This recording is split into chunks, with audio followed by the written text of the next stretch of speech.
자, 하나님 말씀은 역대하 20장 12절부터 24절 하나님 말씀입니다. 설교의 제목은 전쟁은 여호와께 속한 것이다. 전쟁은 여호와께 속한 것이다 입니다. 사사기 하나님 말씀에는 네 가지 주제가 계속해서 반복이 됩니다. 사사가 12명이 등장을 하는데 사사 한 사람이 등장할 때마다 똑같은 이야기가 네 가지가 등장합니다. 하나는 이스라엘 백성들이 하나님의 말씀을 거역하고 죄를 지었다 하는 겁니다. 죄를 지으면 로마서 6장 23절 하나님 말씀에 죄의 삭은 사망이잖아요. 그래서 시편 119편 67절 하나님 말씀에는 고난을 통해서 하나님께서 우리에게 원하시는 뜻은 하나님의 말씀으로 돌아오라는 거예요. 그래서 이스라엘 백성들이 죄를 지으면 하나님 고난을 주십니다. 그 고난은 요나 앞을 가로막았던 광풍처럼 사람들이 몸부림을 친다고 해결되는 게 아니에요. 사람의 힘으로 해결할 수 없는 고난을 주셔요. 그렇기 때문에 그 고난 앞에 결국에는 무릎을 꿇게 됩니다. 그래서 죄를 지으면 하나님 고난을 주십니다. 고난 주실 때에 이스라엘 백성들이 회개합니다. 그러면 사사를 통해서 이렇게 하라고 하나님 방법을 알려주셔요. 그러니까 사사기에는 12명의 사사가 등장하는데 한 사람이 등장할 때마다 이 네 가지 이야기가 계속 반복이 되는 겁니다. 본문 우리가 읽은 하나님 말씀에는 여호사밧 왕이 등장하는데 그때 모압과 암몬과 세일산 사람들이 동맹을 해서 연합군을 만들어서 이스라엘을 쳐들어옵니다. 고난이 닥친 겁니다. 자, 이 고난은 사람의 힘으로서는 해결할 길이 없는 고난입니다. 12절 본문의 12절 하나님 말씀에는 이스라엘 백성들이 하나님 앞에 나가서 이렇게 고백을 합니다. 우리 하나님이여 그들을 징벌하지 아니하시나이까.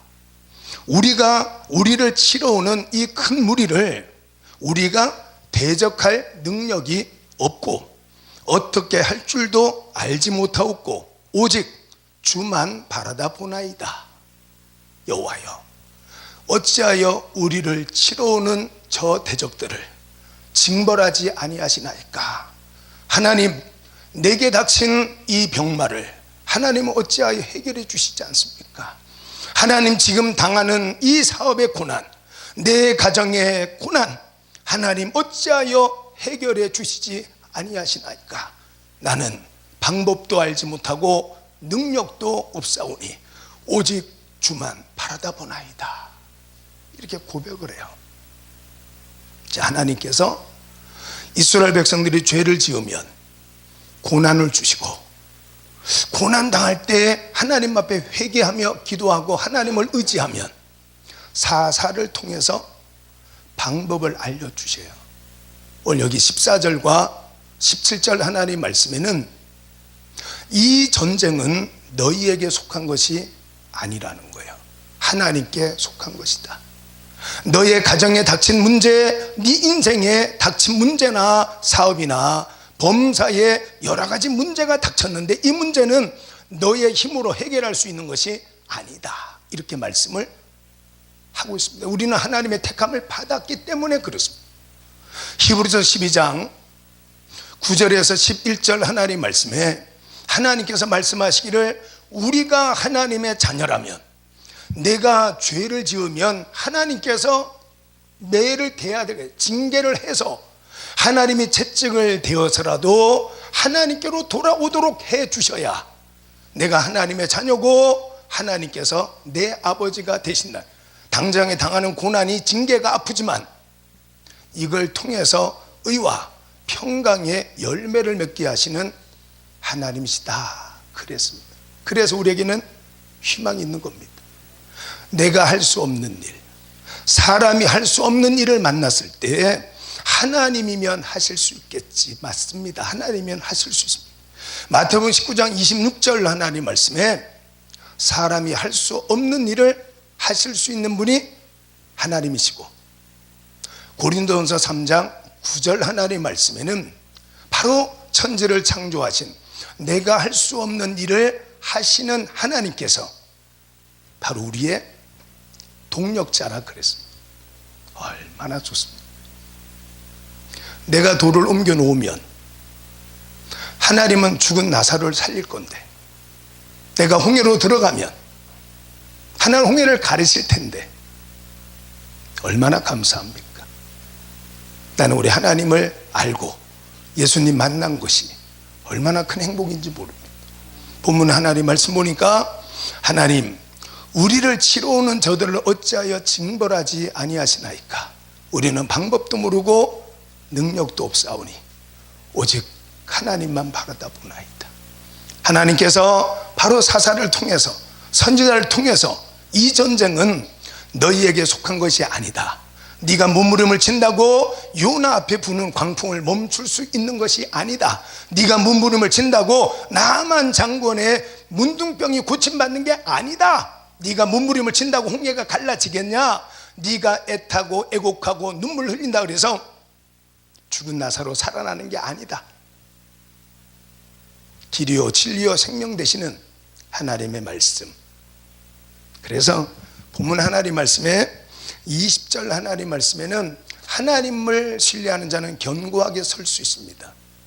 그러나 주의 종을 통해서 하시는 하나님 말씀, 그의 종 선지자를 통해서 하시는 하나님 말씀, 요단강에 몸을 7번 씻으면 바로 당신의 나병이 고침받을 수 있습니다 라고 말하는 엘리사의 말씀, 엘리사가 전하는 하나님 말씀을 신뢰하고 그 말씀에 순종하면 나만 장군의 문둥병을 순식간에 고침받는 거예요.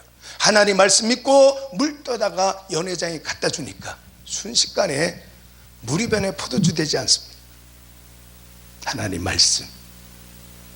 그래서 21절 하나님 말씀에, 자, 이스라엘 백성들이 사람들을 택합니다. 정함받은 사람 많습니다.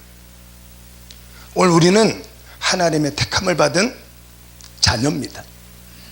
세상이 요란하고 세상이 여러 가지로 방탕하고 어둠 속에 있는 것은 다 우리 책임입니다. 마태복음 5장 13절과 16절 하나님 말씀에, 너희는 세상의 소금이다. 맛을 잃어버리지 마라. 너희는 세상의 빛이다. 빛을 잃어버리지 말라.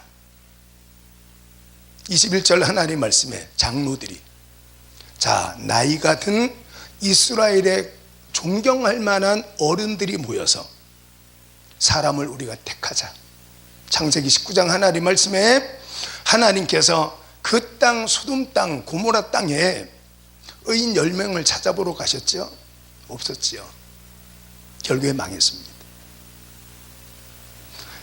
21절 하나님 말씀에 백성과 더불어 의논하고, 자요, 노래하는 자를 택해서 택함 받은 자가 이제 변화되어야 됩니다.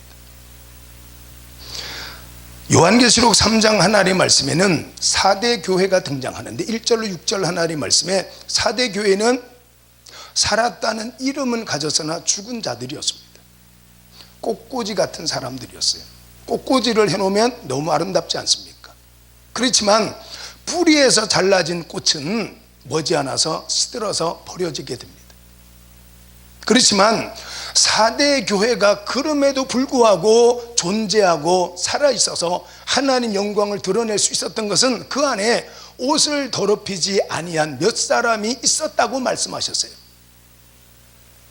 본문에 21절, 자, 택함받은 우리, 바로 여러분들을 말씀하셔요. 저를 말하고 있는 겁니다.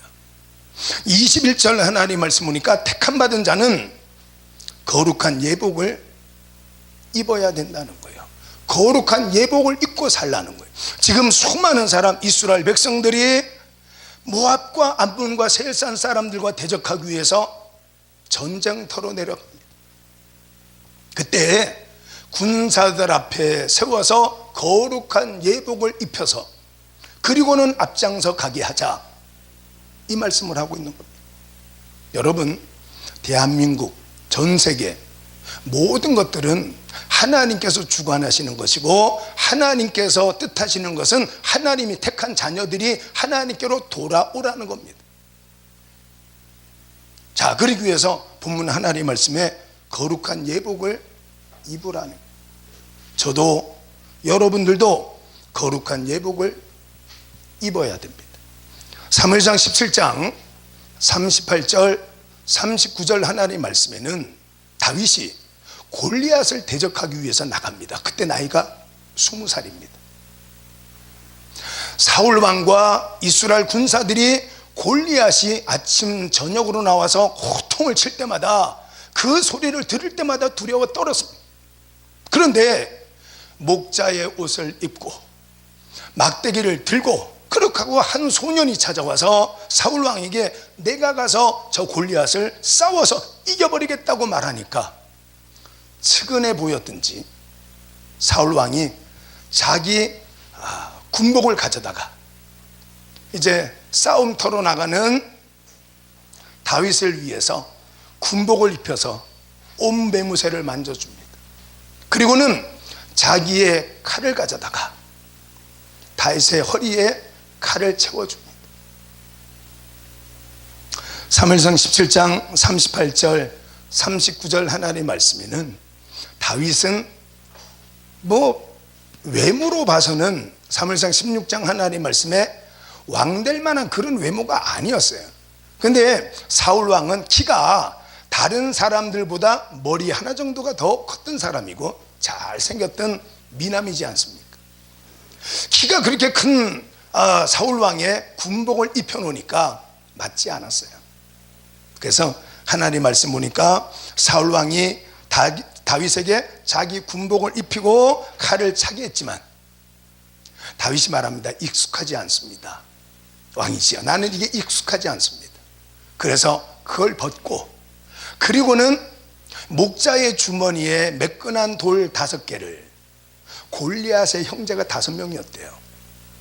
그래서 골리앗의 형제, 저 골리앗이 무너지고 또 다른 골리앗이 등장하면 내가 물리치리라. 한 번 실패하면 그 다음 이게 아니라 골리앗 형제가 5이니까 돌멩이 5개를 가지고 나가는, 익숙하지 않은 옷은 벗어야 됩니다. 여러분 벗으십시오. 저는 지금 1시간 차를 타고 와서 방송국에 도착을 했습니다. 오는 동안에 유행가 안 불렀습니다. 오는 동안에 제가 차에 앉아서 담배 피고 안 왔습니다. 여러분 한번 생각을 한번 해보십시오. 제가 길거리를 다니면서 유행가를 부른다고 생각해 보십시오. 목사인 제가 술집에 앉아서 친구들과 술을 마신다고 생각해 보십시오. 그거는 거룩한 예복이 아닙니다. 술과 담배는 구원하고는 상관없습니다. 오로지 예수님을 그리스도로 믿느냐, 살아계신 하나님의 아들로 믿느냐, 이것만이 우리의 구원을 결정하는 겁니다. 그러나 제가 목사가 술을 마셔 비틀거리거나 오면서 유행가를 부르고 왔다거나 아니면 차창 문을 열고 담배를 뻐끔거리고 왔으면, 여러분 지나가다가 혹시 저를 본 분이 우리 시청자 중에 있다면 지금 제가 하고 있는 설교가 은혜가 되겠습니까? 안 됩니다. 익숙하지 않은 옷은 벗어 던져야 됩니다. 요한계시록 3장 4절에 바로 4대 교회에 옷을 더럽히지 아니한 몇 사람이 있었는데 그 사람들은 하나님 보시기에 합당한 자였다 그랬습니다. 요한계시록 19장 8절 하나님 말씀 보니까 세마포를 입고 있는 사람들이 있었는데 이 세마포는 성도의 옳은 행실이라 그랬습니다. 이 성도의 옳은 행실, 성도, 사람은 스스로는 하나님 찾아갈 수가 없습니다. 하나님의 존재를 깨달을 수도 없습니다. 로마서 3장 10절과 11절 하나님 말씀에 의인은 없고 하나도 없고, 11절 하나님 말씀에 깨닫는 자도 없고 하나님을 찾는 자도 없다 그랬는데 그 깨닫는 자 앞에 헬라어는 그리스어지요. 알렉산더 대왕이 헬레니즘을 퍼뜨렸지 않습니까? 헬라주의. 자, 예수님도 이 땅에 오셔서 유대인이지만 히브리어 쓰지 않고 헬라어를 썼잖아요. 그렇죠? 그러니까 그 헬라어, 자, 하나님의 말씀에서는 오늘 행실을 옷을 더럽히지 아니한 자들이라고 써 있는데, 세마포 옷, 그것은 바로 예수님의 피에 씻어서 깨끗하게 된 자들이다, 이렇게 말씀을 해놨어요. 오늘 우리는 익숙하지 않은 옷은 벗어 던져야 됩니다. 자, 그 다음에 말씀 보니까 군대 앞에서 행진하라. 군대 앞에서.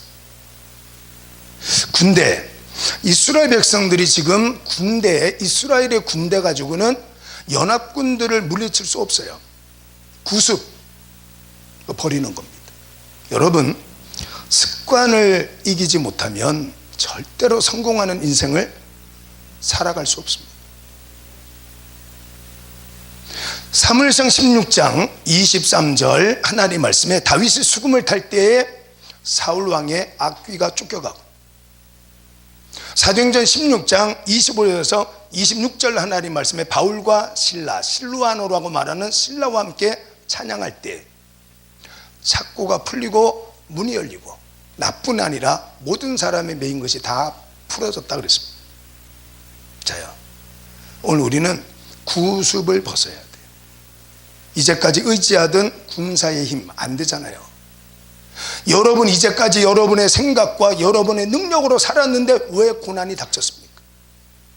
이 고난이 내 생각과 내 능력으로 해결이 안 된다는 것을 깨달았거든. 이제는 하나님 말씀으로 돌아와야 됩니다. 윌리엄 글래서라는 분이 있는데, 이분은 현실요법의 창시자입니다. 현실요법. 현실요법이라는 것은 사람이 살아가면서 자기의 행위 중에 한 가지만 고쳐도 그 사람의 인생이 바뀐다는, 자기 운명은 스스로 결정할 수가 있다라는 것이 현실요법입니다. 이 윌리엄 글래서의 현실요법을 잘 배워서 계승한 사람이 조지 바나라는 사람인데, 여러분들도 잘 알고 있는 20세기는 냄비 속에 있는 개구리와 같다 그랬습니다. 냄비를 뜨거운 물에 집어넣으면 뜨거우고 금방 나오지 않습니까? 찬물에 집으면 차갑다고 금방 튀어나오지 않습니까? 그러나 미지근한 물에 넣어놓고 밑에서 불을 떼면 펄펄 끓어서 죽어가는데도 모른다는 거예요. 알버트 앨리스라는 사람은 바로 현실요법자인데, 바로 사람은 주변에 누가 있느냐에 따라서 이슬비의 옷이 젖듯이 그 사람의 영향을 받는다는 거예요. 긍정적인 사람, 할 수 있다, 이런 사람들, 도전하는 사람들, 이런 사람들과 가까이 있으면 자기도 모르게 그렇게 변한다는 거예요. 저는 운동선수가 되고 싶었습니다. 운동선수가 되고 싶었어요. 근데 꿈을 이루지 못하고 하나님 앞에 붙들려서 지금 목사가 됐습니다. 그런데 도전 참 좋아합니다. 그래서 저는 구호도 군대 구호를 좋아합니다. 안 되면 되게 하라. 안 되면 될 때까지. 악으로, 깡으로. 저는 무척 좋아합니다. 나는 안 된다는 것을 생각해 본 적 없어요. 왜 안 됩니까? 안 하니까 안 되는 거예요. 못하는 사람 어디 있어요? 안 하니까 못하죠. 공부를 못해요. 공부를 안 한 거지. 전도를 못해요. 전도를 안 한 거지. 기도를 못해. 기도를 안 한 거지. 그래서 이제까지 의지하던 군사의 힘, 안 된다고, 이제는 이 힘 갖고는 안 된다고 깨닫거든. 더 이상 그걸 의지하지 하면 안 되지 않습니까? 그 사람 찾아가서 상담하고 의지하고 의논해서 이때까지 안 됐으면 돌아서야지요. 디모데후서 3장 5절 하나님 말씀에 경건의 모양은 있으나 능력을 부인하는 자가 있냐? 그 사람에게서 돌아서야지요. 정 때문에 그 사람과 얽혀 있으면 안 됩니다. 군사들 앞에 서야 됩니다. 끝으로는 말씀 보니까 거룩한 예복을 입히고 군대 앞에서 행진하며 여호와를 찬송하여 이르기를 여호와께 감사하세 그의 인자하심이 영원하도다 하게 하였더니 라고 써 있습니다. 해라 그 말이에요. 나는 찬양 못하게, 아니야, 하라 그 말이에요. 나는 감사할 일이 없는데요, 그래도 감사하라 그 말이에요.